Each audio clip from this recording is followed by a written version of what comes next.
히리들, 좋은 소식 하나, 나쁜 소식 하나 전해드릴게요. 먼저 좋은 소식은요. 살면서 친구 관계에서 나만 친하다고 착각하고 속상했던 경험을 하신 적이 있다면요. 그건 나만의 문제가 아니라는 점입니다. 다른 분들도 그런 경험을 하고요. 물론 저도 겪은 적이 있습니다. 자, 이제 나쁜 소식은요. MIT의 연구 결과에 의하면 내가 친구라고 생각한 사람들의 절반은 나를 친구로 여기지 않을 수도 있다는 거예요. 나만 친하다고 생각하는 친구 관계가 꽤 흔하다는 건데요. 이런 관계의 신호, 다음의 3가지 말투와 행동의 특징으로 드러납니다. 채널 고정.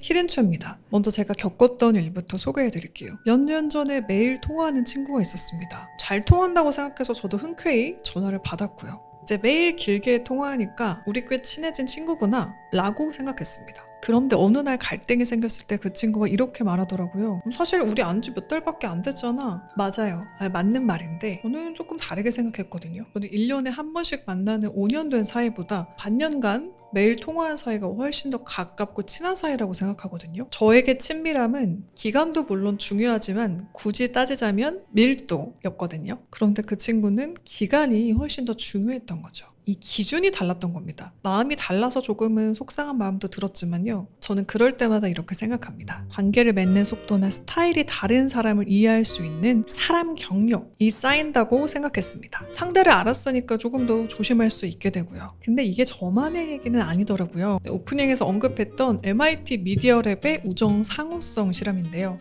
연구팀이 참가자들에게 물었습니다. 이 사람이 당신의 친구인가요? 그리고 하나 더 물었습니다. 그러면 상대도 당신을 친구라고 생각할 것 같나요? 거의 모든 사람들이 자신 있게 그렇다고 대답했죠. 그런데 애석하게도 결과는 아니었어요. 서로가 서로를 친구라고 모두 답한 사이는 절반밖에 되지 않았거든요. 참고로 이 실험의 참가자들 20대 중반에서 30대의 성인들이었습니다. 학창시절 때 얘기가 아니라 지금 딱 우리 얘기라는 거죠. 그러니까 지나치게 실망하지 않으셨으면 좋겠습니다. 이건 우리가 흔하게 겪는 속도 차이일 뿐이거든요. 그리고 이런 관계의 속도 차이는 다음의 3가지 말투와 행동의 특징으로 나타납니다. 먼저 첫 번째 특징은요. 상대가 던지는 질문에 힌트가 있습니다. 1. 내가 아닌 내가 아는 것만 묻는다. 일상의 질문들, 저는 크게 정보를 묻는 질문과 나를 묻는 질문으로 나눕니다. 정보를 묻는 대화는 이런 식이에요. 나 다음 주에 싱가포르 가거든. 요즘에 어디 갔대? 오, 휴대폰 케이스 예쁘다. 이런 건 어디서 샀어? 이렇게 내가 아는 정보에 대한 대화죠. 그럼 나를 묻는 대화는 어떨까요? 요즘 싱가포르 생활은 어때?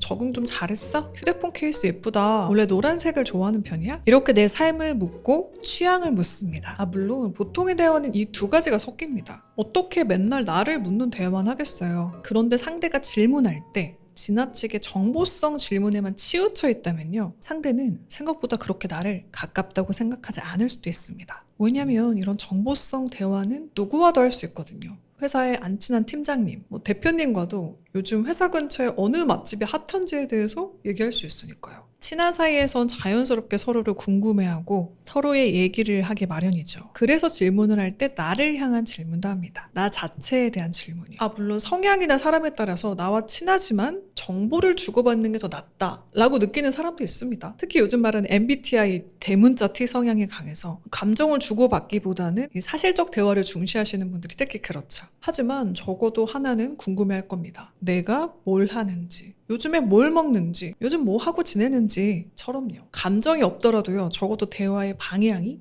외부가 아닌 나를 향해 있을 거예요. 그러니까 나만 친하다고 생각하나 싶은 관계가 있다면요. 상대가 던지는 질문의 화살표가 주로 어디를 향해 있는지 살펴보시는 것도 좋습니다. 다음은 질문보다 더 정직한 신호인데요. 2번째 특징, 가는 말만 있고 오는 말이 없다. 대화에도 무게중심이 있는데요. 친한 사이일수록 이 무게중심이 왔다 갔다 합니다. 내 얘기를 하다가 네 얘기를 듣다가 주거니 받거니 하는 거죠. 그런데 이 중심이 한쪽에만 가 있는 관계가 있습니다. 크게 2가지 패턴이 있는데요. 먼저 내 얘기만 계속하고 상대는 자기 얘기를 하지 않는 경우. 두 번째는 내 정보만 오픈하고 상대는 정보를 주지 않는 경우가 있습니다. 내 얘기만 하는 경우는 이런 식입니다. 상대가 나에게 물어요. 아 근데 요즘 희련이랑 잘 지내? 근데 희련이가 요즘 이러저러 해가지고 조금 힘들 때가 있긴 해. 그래도 조율해서 어찌어찌 잘 지내고 있어. 근데 또 이런 점에서 힘들 때도 있고 맨날 반복되긴 해. 너는? 뭐 다 똑같지. 여기서 늘 끝납니다. 이게 한두 번이 아니라 리액션은 있는데 사실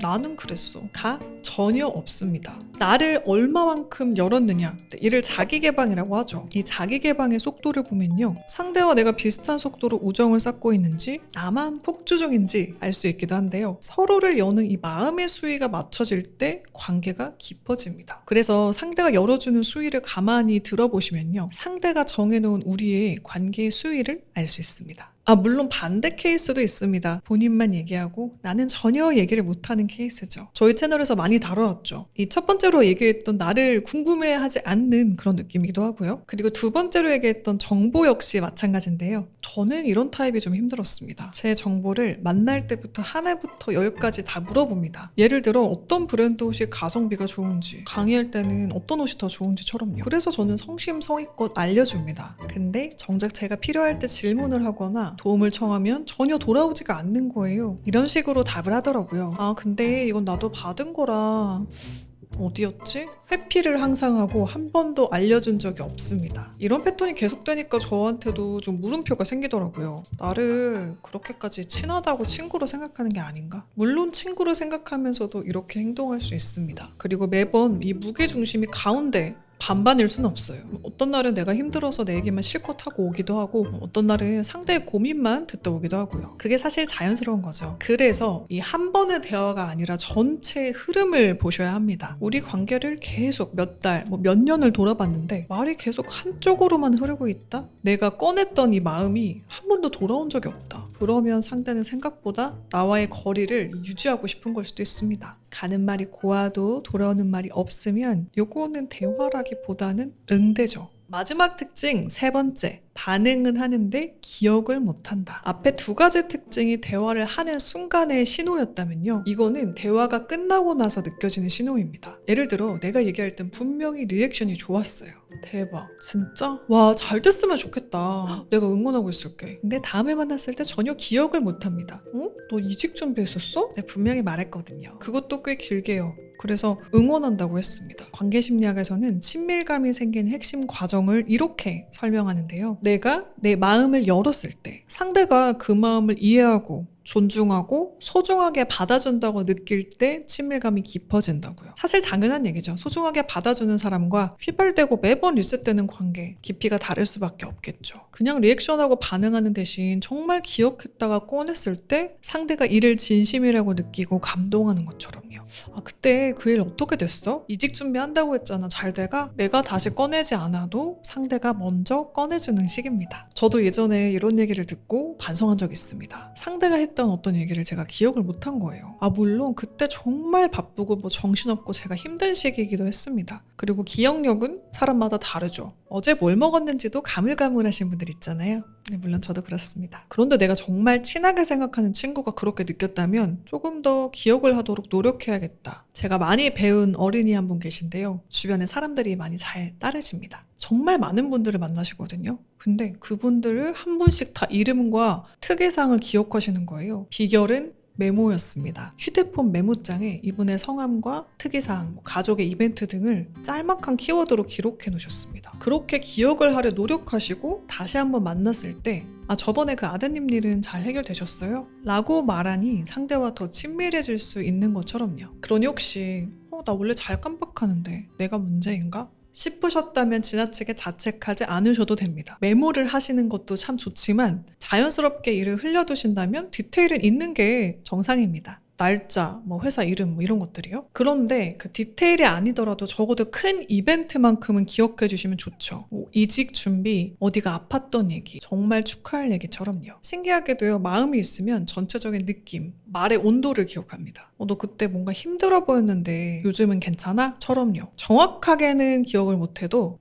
조금 힘들었다는 거는 마음에 남아있는 거죠. 그러니까 여기서 중요한 포인트는 모두를 다 기억하느냐가 아니라 어떤 온도나 맥락을 기억하느냐입니다. 오늘의 포인트를 정리하면요. 질문이 정보에서 멈추고 가는 말만 있고 반응은 해도 마음은 남지 않는 관계. 이 세 가지가 겹치면요. 상대와 나의 속도가 다를 수 있다는 얘기였습니다. 마지막으로 꼭 드리고 싶은 얘기 하나가 있어서 덧붙입니다. 이 영상을 보시고 혹시 걔도? 저 사람도? 하면서 관계 전체를 불안해하지 않으셔도 됩니다. 오프닝의 MIT 실험과 정확히 반대 방향의 연구도 있거든요. 바로 호감갭이라는 현상인데요. 사람들은 대화가 끝난 뒤 상대가 나를 좋아하는 정도를요, 실제보다 낮게 평가한다고 합니다. 처음 만난 사이뿐만 아니라 1년을 지낸 룸메이트 사이에서도 이 착각은 그대로 나타났고요. 그 이유가 참 재밌는데요. 상대의 마음을 못 읽어서라기보다는 내가 나 자신에게 지나치게 박하기 때문입니다. 아까 그 말 괜히 했나? 자기 검열을 하느라 상대가 보는 호감 신호를 놓치는 겁니다. 그러니까 오늘 이 세 가지에 해당되는 관계라면 생각보다 거리가 멀 수는 있지만요. 해당되지 않았는데 왠지 모르게 좀 불안했던 관계도 있을 거거든요. 그런 관계들은 생각보다 가까울 가능성이 높다는 희망 전해드립니다. 어쩌면 우리는요, 나를 정말 친한 친구로 생각하지 않는 사람을 못 알아볼 뿐만 아니라 나를 좋아하는 사람까지 못 알아보는 좀 귀여운 존재인 거죠. 그래서 오늘 영상은요, 관계를 정리하는 눈 대신 관계를 제대로 보는 눈을 기르는 힌트가 되었으면 합니다. 자, 여기까지 오면 마지막 질문 하나가 남는데요. 그러면 대체 진짜 친구는 뭘까요? 몇 명 정도 있는 게 좋을까요? 아니, 꼭 있어야 되는 걸까요? 이 질문을 저 혼자 답하기에는 조금 방대한 양이라 다음 주에 정신과 전문의 허규영 선생님을 모시고 제대로 나눠봅니다. 오늘 영상을 보시면서 마음이 다소 복잡해지셨다면 다음 주 영상에서 한 번 더 그 답을 찾아보시면 어떨까요? 자, 그럼 저는 다음 시간에 인사드리겠습니다. 오늘도 채널 고정해주신 히릿, 내일도 출국길만 걸으세요. 안녕. 뿅.